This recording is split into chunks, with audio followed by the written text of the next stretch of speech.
di Singapura ini. Apa sebab?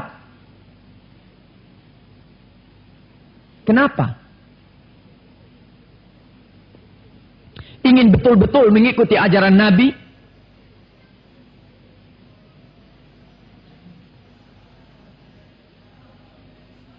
Salah satu perbuatan yang membawa kepada jauhnya manusia dengan Allah adalah merokok. Saya tidak perlu memperbincangkan soal ganja. Kalau ganja itu sudah top. Itu tidak dilakukan kecuali oleh iblis, itu ganja. Kalau manusia tidak bakal ganjaisme, morfinisme itu tidak mungkin. Kalau ada manusia ganjaisme, morfinisme, itu bukan manusia itu. Iblis yang menyerupai manusia. Kebetulan badannya manusia, tapi di dalam dia punya jiwa adalah iblis dan syaitan. Allah Ta'ala ketika menyuruh Nabi Adam tinggal di dalam surga, yang dilarang mendekati pohon. وَلَا تَقْرَبَا هَذِهِ الشَّجَرَةَ فَتَكُونَا مِنَ الظَّالِمِينَ. Jangan dekat dengan pohon ini wahai Adam. Kalau kamu nanti mendekat saja, bakal jadi zalim kamu wahai Adam. فَأَزَلَّهُمَا الشَّيْطَانُ عَنْهَا. Tapi dia ditipu oleh setan, lalu dia makan pohon itu. Ahli-ahli tafsir berkata, buah. Tuhan berkata pohon, kau bilang buah. Di dalam tafsir, ilmu usulut tafsir, apa arti sebenar daripada firman Tuhan, kata-kata Tuhan, itulah yang menjadi arti yang utama untuk pengertian daripada manusia.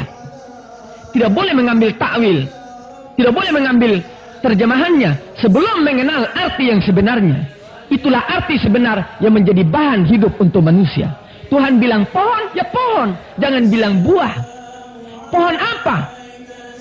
Setelah Adam makan ini pohon, terbuka dia punya baju, terbuka dia punya aurat. Kalau menurut akal, manusia kalau sudah pakai baju, baru bisa terbuka kalau dia buka sendiri atau dirobek-robek oleh orang.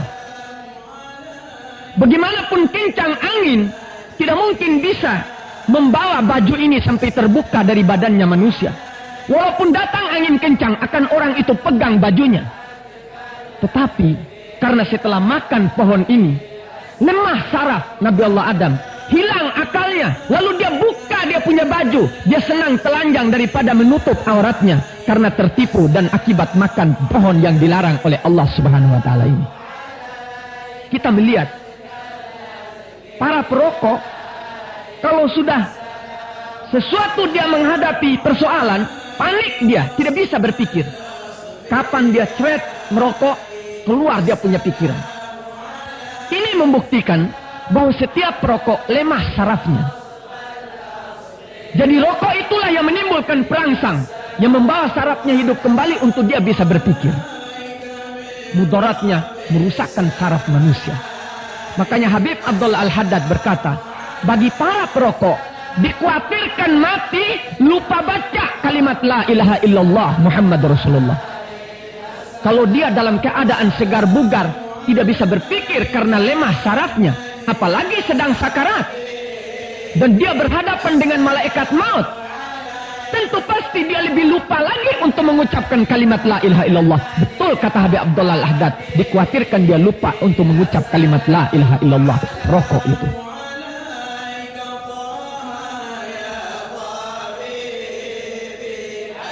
Kemudian, setiap perokok pasti tidak mengenal kebersihan.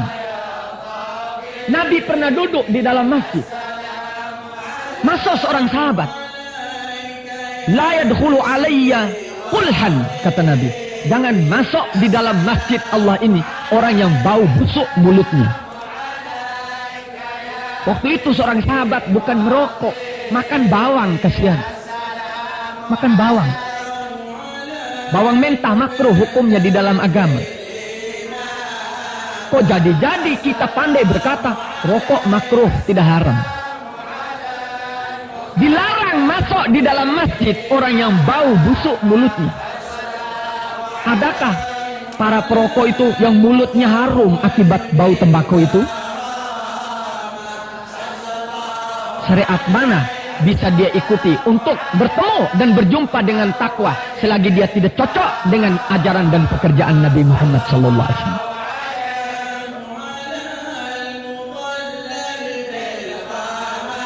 Kalau menurut ilmu dokter, kedokteran semua sudah mengenal. Bisa mendatangkan kanker, bisa mendatangkan ini, bisa mendatangkan penyakit judam, bisa mendatangkan, itu urusan dokter. Saya bukan dokter. Tapi saya ingin membawa umat Islam supaya bisa berjalan pada jalan yang diatur oleh Nabi Muhammad SAW. Di dalam soal kebersihan, selalu para perokok itu, kalau dia naik mobil, di Singapura kalau orang buang puntung rokok di jalan, kasih denda berapa? 30 ringgit. 30 ringgit. Cukup besar uang Indonesia. Kenapa buang puntung rokok lalu didenda? Karena mengotori jalan. Kekotoran tidak diperkenankan oleh agama. Al-Islam, an-nadhafah. Islam itu kebersihan. Innallaha tayyibun yuhibbut tayyibat. Allah Ta'ala itu suka kepada yang baik-baik, tidak suka kepada yang tidak baik. Innallaha jamilun yuhibbul jamal. Allah Ta'ala itu suka kepada yang bagus-bagus, tidak suka kepada yang tidak bagus. Dikasih jari yang bagus oleh Tuhan, akibat merokok sampai kuning-kuning, dia bikin kotor ciptaan Allah Subhanahu wa taala. Apa ini tidak mengkufuri akan nikmat Allah Subhanahu wa taala? La in kafartum inna adzabi lasyadid. Kalau kamu mengkufuri nikmat Allah, bakal kau mendapat satu prihatin ancaman azab dari Allah Subhanahu wa taala. Makanya umat Islam banyak yang kita lihat dan sedikit yang tidak berarti, tapi cukup melempar jauh kita daripada pintu Allah Subhanahu wa taala. Marilah kita berusaha mencoba kembali ke jalan Allah yang seorisinil-orisinilnya, sebagaimana asal mula ajaran Nabi Muhammad SAW, supaya orang lain bisa melihat kita umat Islam, bisa menjadi tauladan, bisa menjadi pandangan ini muslim itu. Saya tadi mendapat satu kabar gembira, di mana banyak orang melihat di Singapura ini, mereka suka pergi melihat kebersihan-kebersihan daripada rumah tangga umat Islam. Memang itu ajaran Nabi kita, bukan pribadi itu, ajaran Rasulullah, ajaran Al-Quran yang perlu kita kerjakan, yang perlu kita ikuti.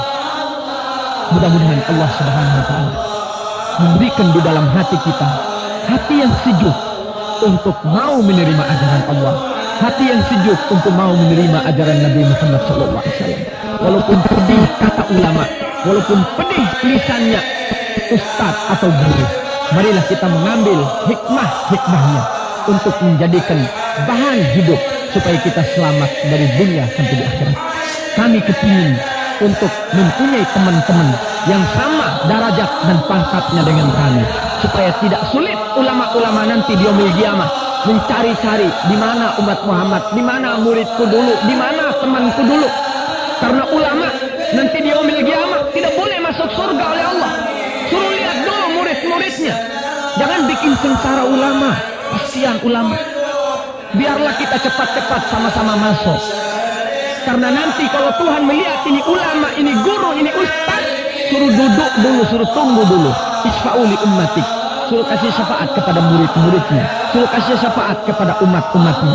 Tapi kalau ada umatnya yang banyak terlalu berbuat salah kepada Allah, apa ulama itu harus tunggu 1000 tahun kapan keluar murid itu dari neraka jahanam?